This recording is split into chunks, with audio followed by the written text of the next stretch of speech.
Essa é a história de um homem. Meu nome é Gil, e sim, esse vídeo contém spoilers.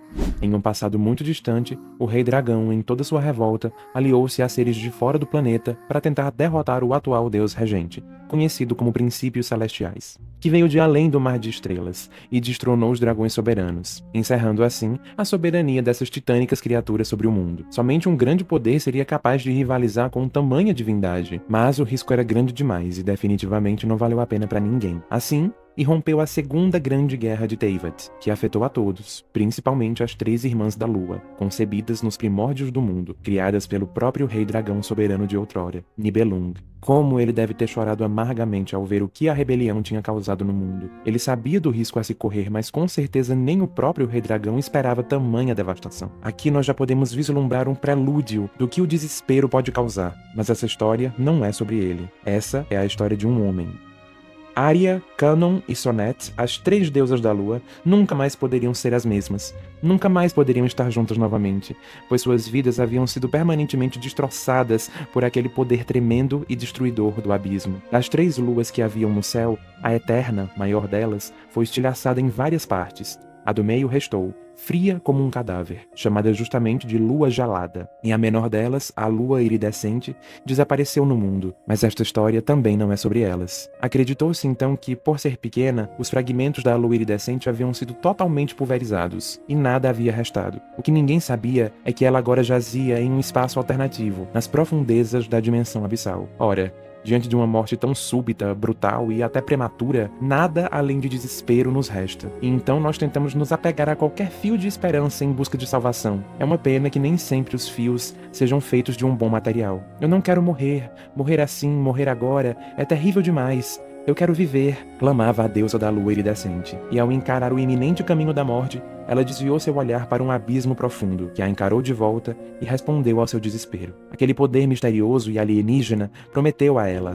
Prometeu que poderia ser a válvula de escape que a deusa tanto precisava. E em total luto e angústia, a deusa olhou para a sua pequena lua mais uma vez, achando e se abrindo cada vez mais. Ela não encontrou outra alternativa a não ser arriscar o pouco que lhe restava naquele caminho sinuoso. Então, estava feita a fusão. O iridescente se transformou em um carmim ainda mais intenso, e dessa fusão entre o poder lunar e abissal, nascia a lua carmesim, que também podia ser vista como um atormentado aglomerado de energia abissal que atuava como uma cola, impedindo que os fragmentos da lua iridescente se desprendessem e se destruíssem por completo. Era uma anomalia que beirava o abominável. Ah, como a deusa da lua se arrependeria de sua escolha. Mas essa também não é uma história sobre ela. Em algum momento, esta lua brilhou sobre uma sociedade subterrânea, relativamente isolada do restante do continente. Eles puderam contemplá-la e perceberam o amálgama de grandiosos poderes que podiam ser extraídos dela. Assim nascia a dinastia da Lua Carmesim, em Khaenri'ah. Esse povo passou a vê-la como algo admirável. Não a reverenciavam como uma divindade, mas contemplavam muito bem o poder que ela trazia consigo. Seu brilho rubro dava origem a chamas carmesim muito especiais, que se comportavam diferente de qualquer fogo e poderiam dar acesso a uma outra dimensão, um mundo disruptivo que existia no limiar tênue e transitório entre a vida e a morte. Pautados nesse promissor e ímpar poder, eles desenvolveram estudos e rituais que conseguiam conectar alguns deles às chamas carmesim. Isso os conferiu mais autonomia,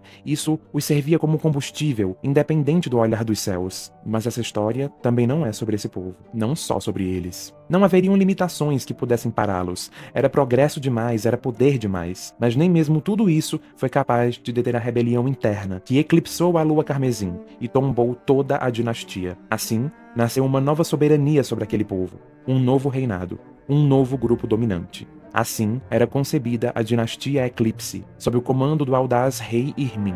Mas vejam, o rei também não é o protagonista da história que quero contar. A tecnologia que a nação sem Deus desenvolvia só crescia cada vez mais, e seus meios de acesso ao poder se tornavam cada vez mais vastos. Todavia, o vislumbre do brilho da lua carmesim não havia sido esquecido, e isso era uma ameaça. E para a garantia da manutenção de poder, é necessário aniquilar toda e qualquer ameaça. Aquela lua não era qualquer coisa. Assim, nas sombras mais profundas do eclipse, havia um homem que cumpria um papel fundamental para ele. Era um papel pesado, amaldiçoado e frio, porém inescapável. Essa é a história desse homem, que era um oficial de inteligência a serviço do rei, responsável por executar os inimigos do Estado. O poder daquela lua rubra era demais para não continuar sendo cobiçado por seus antecessores, que pareciam se esgueirar pelos subúrbios do Império como uma seita. Era assim que todos pensavam. Essa era a única maneira de sustentar e justificar todos aqueles atos tão pesados e abafados de assassinato. O nosso executor colhia as informações dos seguidores da Lua Carmesim restantes que pareciam se envolver em atividades suspeitas. Ele ia, ele espreitava, ele se infiltrava, e ele então neutralizava. Uma a uma, todas as vidas remanescentes da dinastia anterior eram ceifadas. Mas ele estava apenas cumprindo seu dever para com o grande rei. Estava apenas defendendo sua pátria. No começo, até parecia que sim. E sinceramente não fazia diferença para aquele homem, pois sua vida não tinha lá muitos sentidos. Ele era apenas um homem simples e sem ambições, que trabalhava como um agente secreto, nas sombras, fazendo coisas que poucos teriam estômago, coisas essas que sugavam mais e mais a humanidade e a sanidade que haviam dentro dele. O que ele poderia esperar sentir, afinal? Era melhor não sentir nada, até que ele a conheceu. Uma jovem e bela moça de idade semelhante à dele, uma notável estudante do grande centro universitário da nação, o Universitas Magistrorum. Aquele prédio gigantesco possuía salas e mais salas, onde os conhecimentos eram repassados e pesquisas eram desenvolvidas nas mais variadas áreas, mas principalmente na busca por uma fonte inesgotável e perpétua de energia, que pudesse sustentar e garantir a soberania da nação para todo sempre. A dinastia Carmesim podia até não existir mais, mas todo aquele poder colossal continuava lá para ser usado, e por isso as pesquisas não podiam parar. Em meio a esses tantos intelectuais, aquela moça se destacou aos olhos do rapaz, e ele também se destacou aos olhos dela. Assim, o desiludido e despretensioso homem reencontrou finalmente um motivo para acreditar novamente na beleza da vida, do mundo e da existência. Os sentimentos pareciam voltar para ele, e essa história é sobre ele. Ah, como aquilo era bom! Um verdadeiro alívio para a dura e cruel realidade que ele vivenciava enquanto agente do Estado. É claro que essa parte era melhor permanecer nas sombras, para a segurança de todos e para garantir a paz do casal. Ela não precisava saber que ele era um executor. Para quê? Isso só traria sofrimento e exposição. Esse era o segredo dele. E não é como se sua amada tivesse alguma coisa a ver com o trabalho dele. Pelo menos, não que ele soubesse. O que ninguém sabia é que ambos guardavam um segredo. Enquanto esse era o segredo dele, o segredo dela era a linhagem, a descendência oculta que ela herdava do povo da Lua Carmesim. Dizem que não são as grandes mentiras que nos destroem, mas os pequenos segredos. Esses grandes segredos certamente seriam o fim para essa história de amor. Mas mesmo quando uma criança do povo da Lua Carmesim, do povo dela, a contou sobre o que realmente fazia o homem que ela amava, ela ousou desafiar o destino, e esse amor continuou a existir, indo contra todos os paradigmas. Antes da criança contar a verdade para ela, o homem a havia pedido em casamento, mas ela ainda não havia aceitado a proposta. Isso os tornava mais que namorados, quase noivos. Eles viviam juntos, sentiam tudo juntos, mas não sabiam tudo um sobre o outro. A resposta para a proposta de casamento não era algo que ela poderia dar com facilidade. Era algo muito importante, e haviam muitas coisas em jogo. Com certeza, depois da informação que a criança trouxe, essa resposta tardaria ainda mais a chegar, se é que chegaria. O amor deles parecia maior que tudo, mas infelizmente haviam fatores externos que ninguém podia imaginar. A moça sempre procurou se desvencilhar de sua linhagem, pois sabia que isso só traria problemas, mas a partir do momento que aquela criança falou com ela e revelou a verdade, alguma coisa nela foi tocada, e então ela decidiu ir a fundo nisso, desenvolveu seus próprios interesses e restabeleceu alguma conexão com seu povo. A Lua era um objeto de interesse, pois apenas a Lua poderia mudar aquela situação. Apenas a Lua existia maior do que aquele governo, daquele mundo aparentemente inescapável, abaixo do solo.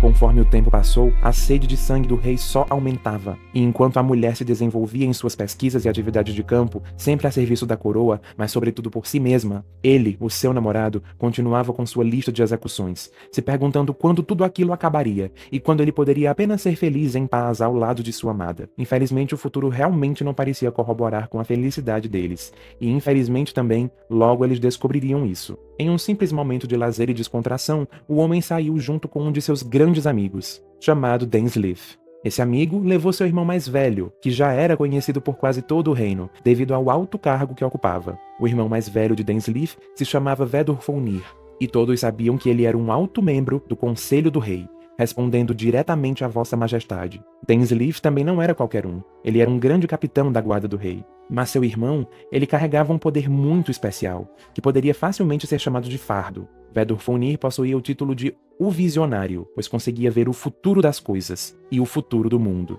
Quando o nosso protagonista viu a expressão de incômodo que aquele visionário fez no exato momento que ele contou sobre seu relacionamento e sobre o seu pedido de casamento, nunca mais ele teria paz em sua mente. Aquilo passou a incomodá-lo constantemente, no começo apenas como uma suspeita, acalmada por sua própria namorada. Naquele dia, provavelmente foi o único momento que o homem sentiu paz. Naquele dia, sua amada ainda não sabia sobre sua vida secreta, e por isso ela tinha tanta certeza que o futuro deles poderia ser mais seguro do que aparentava. Todavia, as coisas mudaram e mudaram. Aqui, tudo parecia crescer. O incômodo com o futuro, a carga de trabalho do homem, a carga de pesquisas da mulher e, sobretudo, a insanidade do rei. As execuções não paravam, mas o homem não questionava. Apenas fazia o que precisava ser feito. No entanto, atividades tão pesadas, realizadas com uma frequência cada vez maior, podem abrir fendas na nossa psique. Fendas para coisas nada boas perpassarem e se fincarem nos nossos pensamentos. E assim foi com esse executor. Agora, uma voz parecia conversar com ele,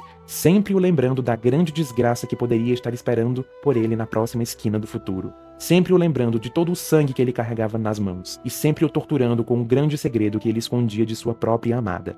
Aquela voz parecia se intensificar mais e mais, parecia tomar forma. Era a voz do visionário. Ainda parecia confuso demais, mas ele não aguentava. Ele precisava perguntar diretamente a Vedurfonir sobre a reação que ele teve naquele fatídico encontro. E então veio a confirmação. Após insistir muito, ele conseguiu a informação que tanto temia. O visionário não havia vislumbrado um bom futuro para o casal, e recomendou ao homem que, se ele quisesse ser feliz, buscasse uma outra noiva.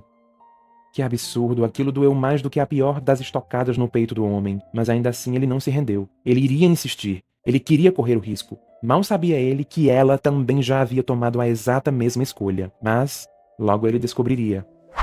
A sua lista de alvos para a execução crescia cada vez mais. Quase não haviam alvos adultos restando após tantos trabalhos bem-sucedidos.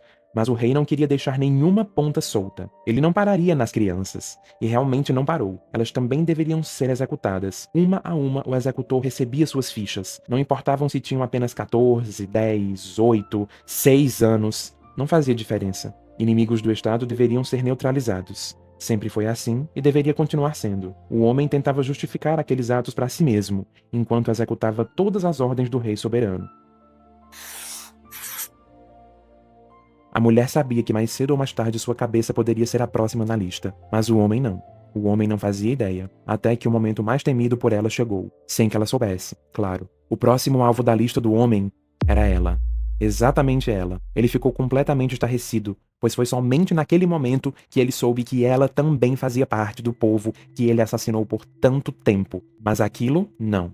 Aquilo não. Era demais para ele. Aquele foi o estalar de dedos para que ele acordasse e percebesse que não havia mais nenhuma justificativa no mundo que o fizesse negar a realidade. O rei estava fora de si. Todos se deram conta do mesmo fato. O rei Irmin estava sob o efeito da pior das drogas, o poder. Estava totalmente embriagado e envenenado por ele. A constante inquietação que a ameaça traz é muito destrutiva. Não há bem-estar que resista. Que ameaça era essa? Para um rei como ele, a ameaça de perder. Perder seu posto, perder seu apreço, perder sua nação, perder seu poder. Perder o poder era perder tudo. E tudo agora passava a ser enxergado como uma ameaça. Algo precisava ser feito a respeito. Irmin agora era um rei louco.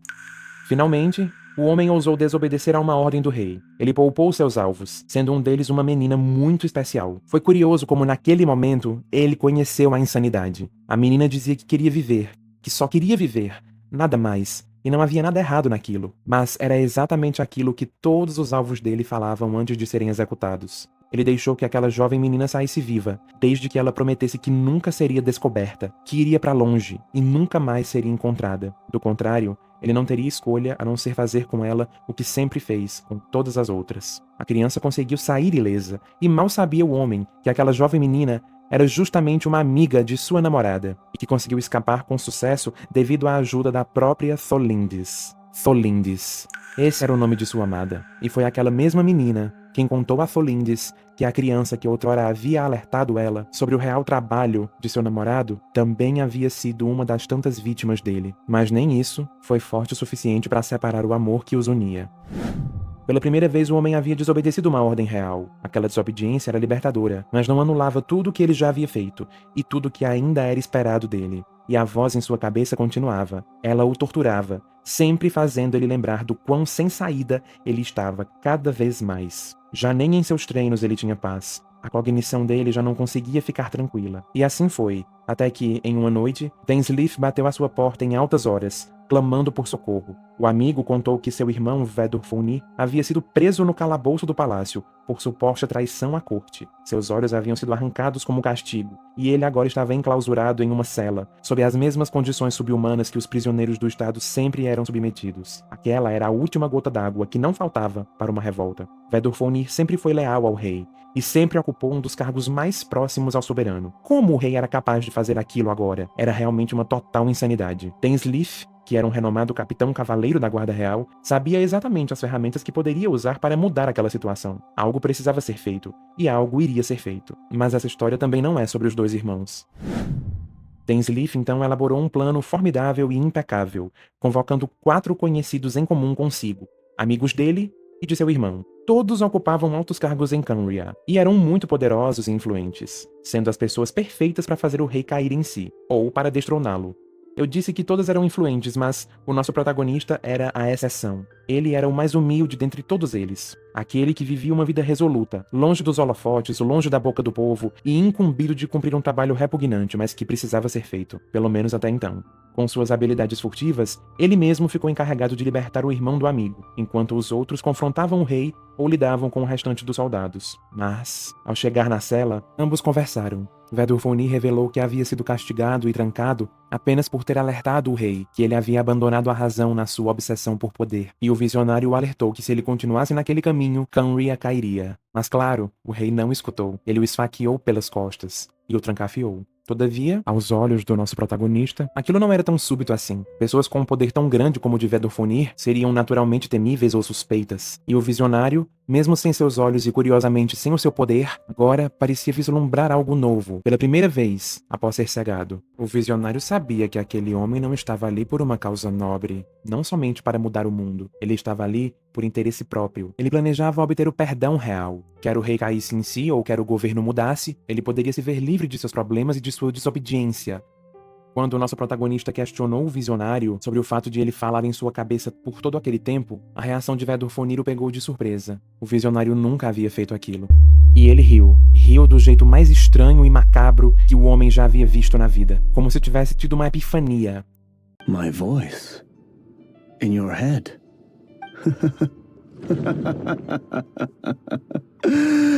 So, you hear it too? The voice that steals your mind, gains your trust, and drives you crazy. It turns out that we are not so different, you and I. Vedurfolnir just broke into the strangest smile I've ever seen in my life, as if he'd discovered some monumental secret. Pois ele também ouvia uma voz perniciosa. Mas nas condições que ele estava dentro daquela cela, o sorriso não durou muito, e logo a expressão de cansaço bateu novamente. Vedurfolnir o aconselhou a persistir, apesar de reafirmar a inescapabilidade do destino. O visionário disse que enquanto o homem vivesse, a história dele com Solindis não acabaria. Essa era a única chance que ele teria de lutar contra o destino. Em agradecimento por libertá-lo da cela, Vedurfolnir fez um último favor ao protagonista da nossa história. Ele o informou que monstros estavam aparecendo em Khaenri'ah, e, se fosse ele, iria para a Universitas Magistrorum. Imediatamente o homem entendeu o que aquilo queria dizer. Ele sabia que Solindis estava em perigo, e que aquele poderia ser o tão temido e trágico fim previsto. Mesmo confuso e sem entender direito todas aquelas palavras do visionário, o homem não perdeu tempo, e partiu para tentar salvar o amor de sua vida. Enquanto isso, ela estava concluindo sua pesquisa, quando percebeu a situação e tentou se proteger na sala em que estava, enquanto ouvia os gritos das outras pessoas através das paredes e janelas. Aquele tormento ecoando era por si só desespero mais que suficiente. Ela tentou barrar a porta, mas as pancadas vindas de fora eram cada vez mais altas, e ela sabia que seria apenas uma questão de tempo até que os monstros invadissem.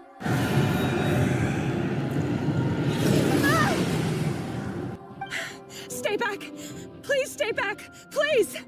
Ela gritou por socorro, mas ainda não havia ninguém ali para respondê-la. Então, tudo que restou a ela foi se inclinar no chão e desesperadamente clamar por esperança.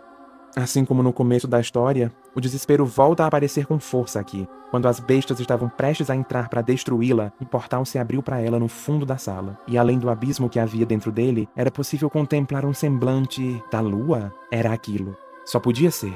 Aquela lua era a única coisa magnânima e titânica a ponto de conseguir mudar a realidade da qual Solindes se encontrava. A lua que fora objeto de estudo e esperança não só dela, como de todos os seus antepassados. A lua que foi causa de tanto. Lá estava ela, ao longe. Aquele portal era o único escape que ela poderia ter naquele momento, e nada a deteria. Nem mesmo os clamores de seu amado, que havia chegado a tempo para encontrá-la. Ele conseguiu derrotar os monstros, mas não conseguiu ficar junto dela.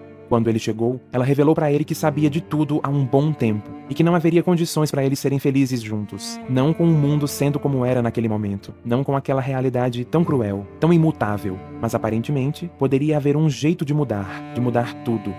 Mesmo debaixo das lágrimas e pedidos dele, ela se lançou no portal, indo para aquela outra dimensão, e deixando a promessa de que eles poderiam ser felizes, mas não ali, não daquela forma.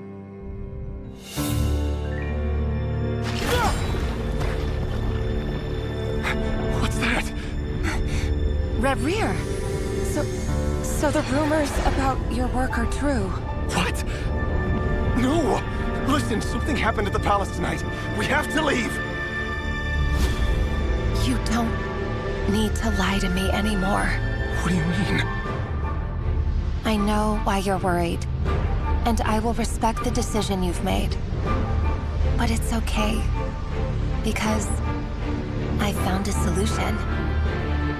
I know how to end all this. You can have it back. The normal life you so desire. But until then, I'm afraid our wedding will have to wait. Cylinders? No, don't do it! Cylinders! Cylinders!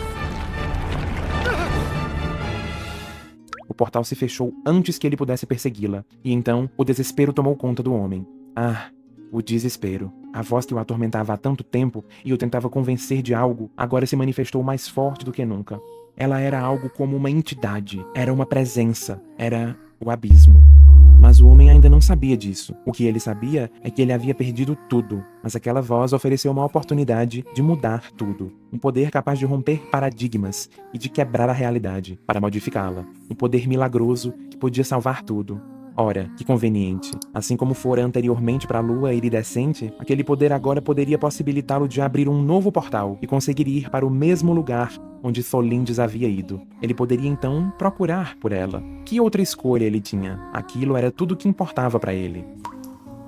Como o abismo é ardiloso. Como ele sabe bem cravar fendas nas mentes e nos corpos, para penetrar profundamente em tudo e todas as coisas. O nome daquele homem era Herir, e essa história foi sobre ele. Mas, a partir daquela fatídica noite, ele nunca mais seria o mesmo. Ele nunca mais seria o mesmo Herir. Step forth and take your share. You made it. Hinedotir, a maior alquimista do reino, conhecida como Ouro. Surtalog, o cavaleiro abominável, um dos guerreiros mais implacáveis que o mundo já viu. Inclusive é interessante notarmos que ele é o único que possui um nome diferente, justamente por ser um homem vindo de fora da nação. Surtalog é filho de prisioneiros forasteiros, executados por Canria. E Hoptatir, o sábio, que ocupava ao lado de Vedurfunir um cargo muito importante ao lado do rei no conselho da corte, tal qual as 3 pessoas que Dainsleif convocou para o resgate, além do seu próprio irmão, que era o alvo da operação. Herir também foi um dos chamados pelo abismo. Not you too! Essa história é sobre um ser que um dia foi um homem. Naquela noite, ele também traiu Dainsleif, abraçando um poder inumano na promessa de perseguir um desejo de aparência egoísta. Naquela noite, ele aceitou um poder inaceitável. Naquela noite, ele cometeu um grande pecado. E ele não estava sozinho. Nasciam assim os 5 pecadores de Canria, que liberaram total e absolutamente, mais uma vez, o poder abissal sobre o mundo. Herir blasfemou contra a ordem natural das coisas. Herir traiu Dainsleif, traiu sua nação, aceitando o chamado do abismo. Nascia assim o Vingador da Lua, Wrecker of Solnari. É claro, o poder do abismo é, sobretudo, destruidor. A natureza dele é a aniquilação. Quando Herir conseguiu forjar um portal e entrar nele, seu corpo foi completamente esquartejado, dilacerado, dizimado. Aquele poder era tão anômalo e sombrio que não se sustentava, não naquele corpo, não daquela forma. E da mesma maneira que Herir dizimou tantas vidas no passado, agora ele era o dizimado. Mas ainda assim, aquele poder anômalo e sua força de vontade não permitiram que ele morresse. A blasfêmia contra a morte estava totalmente consumada. O pecado da dizimação corria em suas veias estilhaçadas. luas. Essa é uma história trágica, de uma nação inteira com um fim muito trágico, na verdade. É isso que o abismo faz. Que pena. Eu sinto muito, muito mesmo. Estilhaçado como a lua, com mente e corpo quebrados, Heri só poderia se manifestar com uma consciência vaga, através da caçada feroz, atuante quase que exclusivamente em Nordkrai, a região das luas. Ele estava quebrado, estava dividido, estava selado, até agora. Mas essa é outra história, que você pode conferir dos atos 1 ao 5 de Nordkrai, em Genshin Impact. Obrigado, e deixa um comentário, por favor. Esse foi sem dúvida um dos vídeos mais profundos e que eu mais tive trabalho de fazer.